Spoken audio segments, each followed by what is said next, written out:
Hello everyone, thanks for watching Music News, and do me a favour, it's extremely important. I know there's a lot of worldwide issues going on right now. Trust me, please, Music News, subscribe here.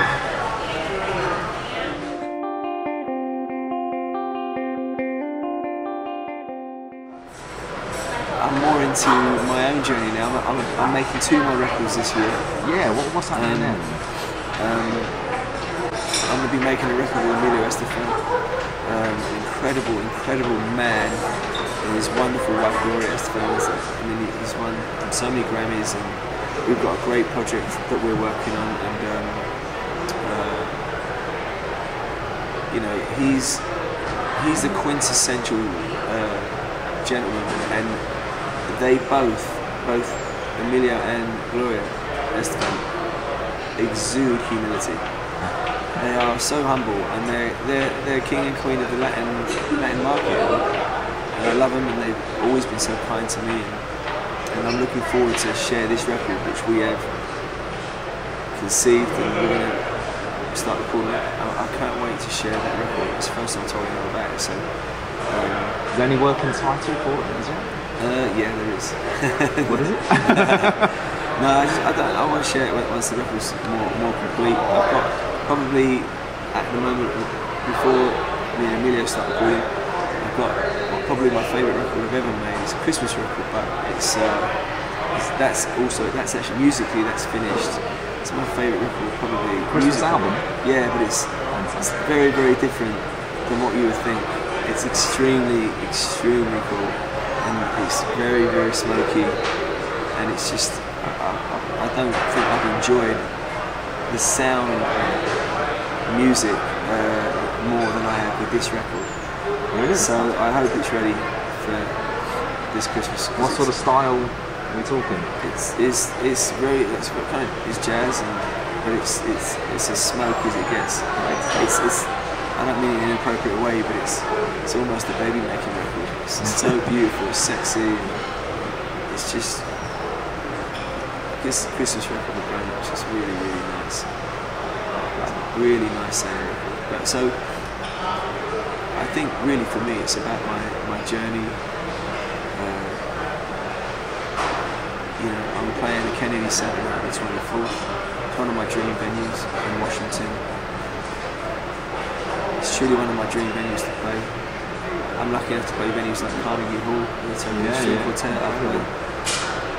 Because I play pretty much every venue you can play in the UK, Tokyo, Budokan,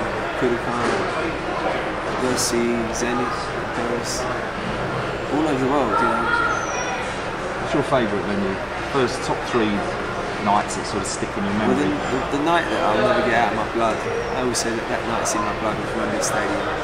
When you come out and there's 70,000 people, and you can't make out the gender of your fans, that quarter of the way in, you're like, you can't even. And they must have been making some noise as well.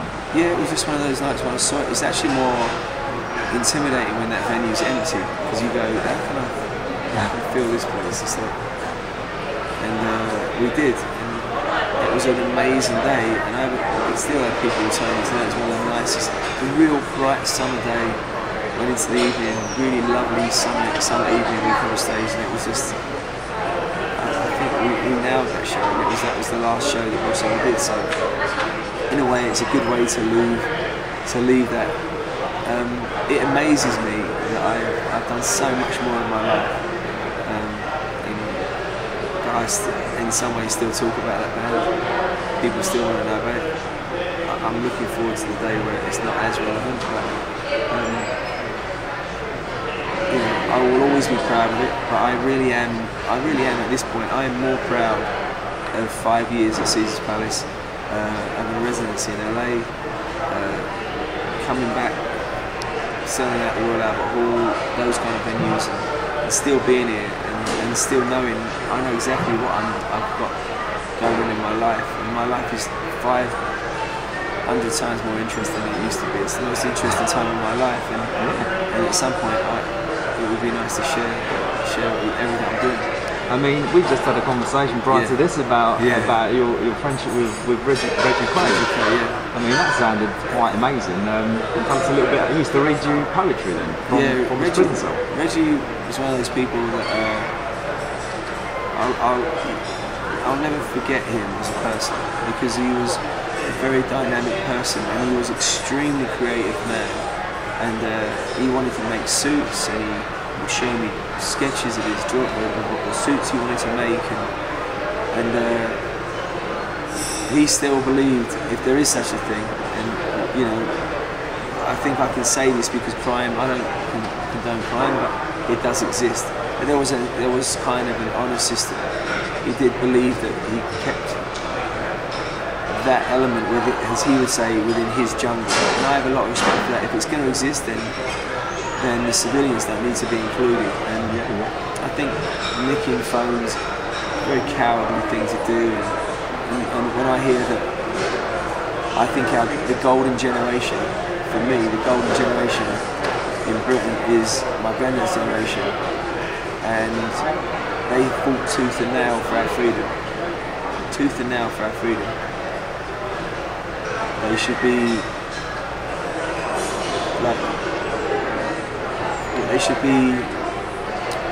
adored and protected and loved, and everyone should make sure if an old lady's walking across the street, she should be, even from afar, just always look at that generation. That's a golden generation to me. They had a lot of backbone, and I probably, I get very frustrated about. I'm very proud. I know I don't live there anymore full time, but I'm still a proud Londoner. I'm still a proud Brit, and I think there's something to be said.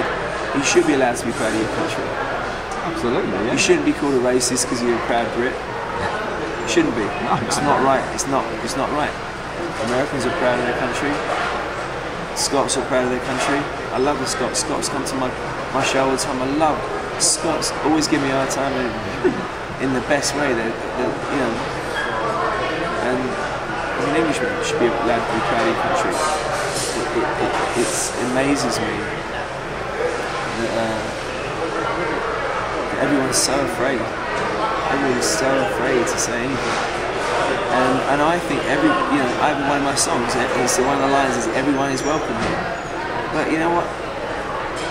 Whether it's PC or not, if you live in a country where like I am in America, I respect this country. If you live in my homeland, respect my country.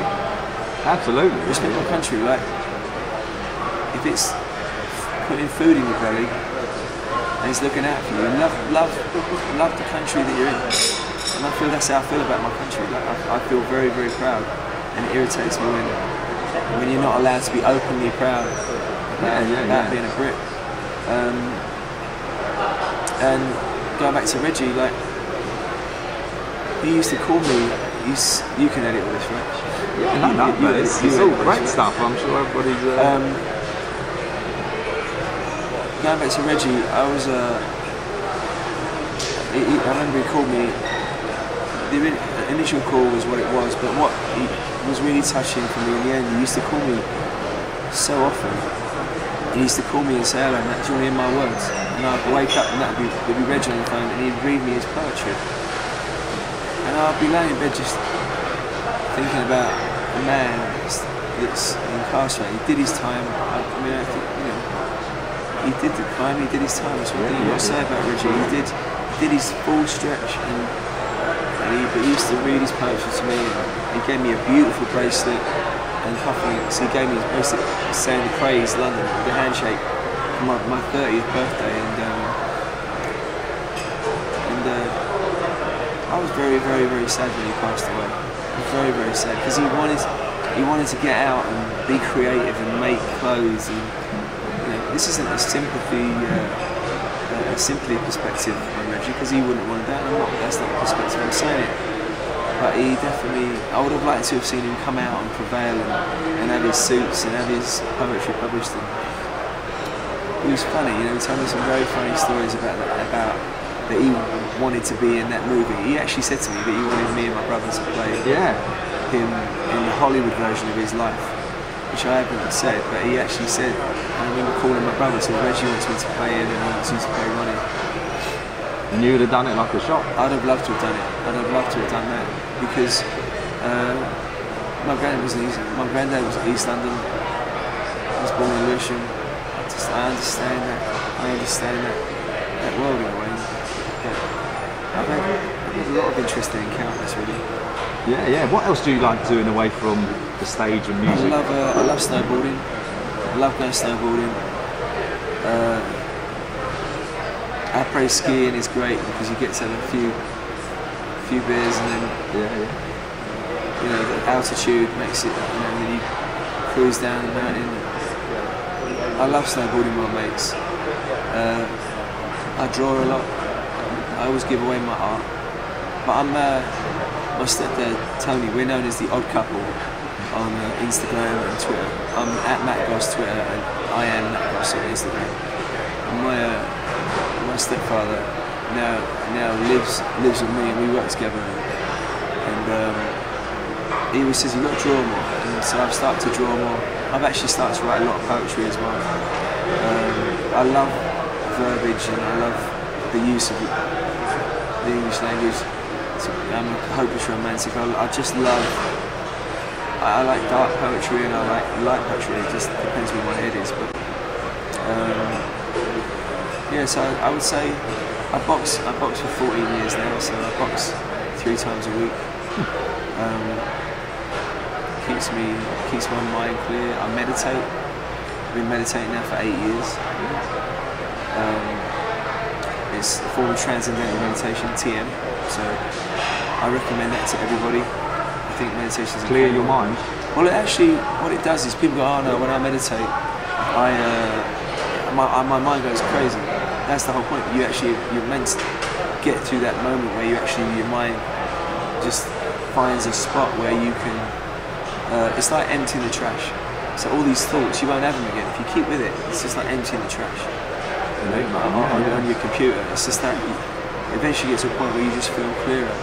And now I believe that like heart surgeons recommend patients to take up meditation before a major heart operation because it actually settles the body. It's really good for you. Sure, it can't do any harm. No. But you mentioned last night in your show that you're single. How's the search for a new lady going? I am single. I don't know. I'm just not going to compromise. You know. I know what I want. I definitely like to find my wife, and if I'm lucky enough to, that'd be amazing. You know. I'm not going to go into details about my personal life, but I will say that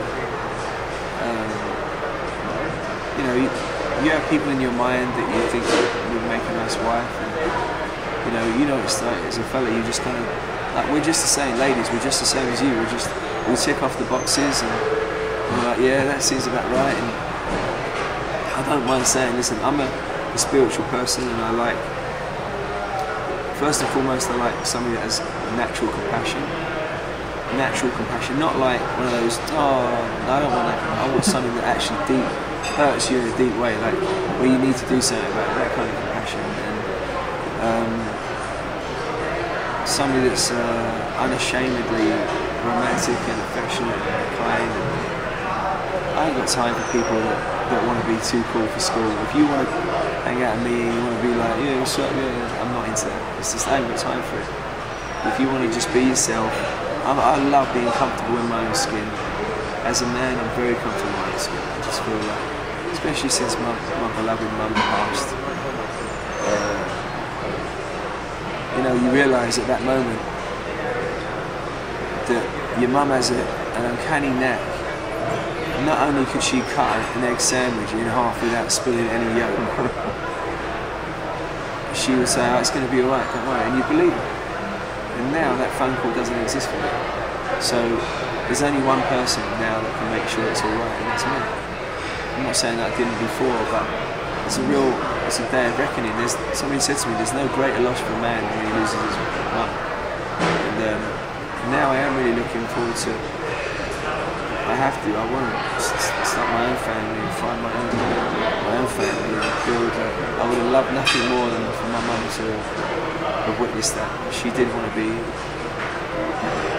grandma and a mother-in-law. That stuff sadly won't happen. I'm coming to terms with it. I like authentic people, and I love the fact that the fellas that come to my show now, they're so funny to me. Oh mate, you've seen it, like big old hugs and big fellas, like big guy the other day, 6'4", shitbricker, big fella. He's like, oh you bastard, you got me on that one, bro, you got me on that shit. And he's just comfortable in his own skin, why wouldn't he be? Yeah, absolutely.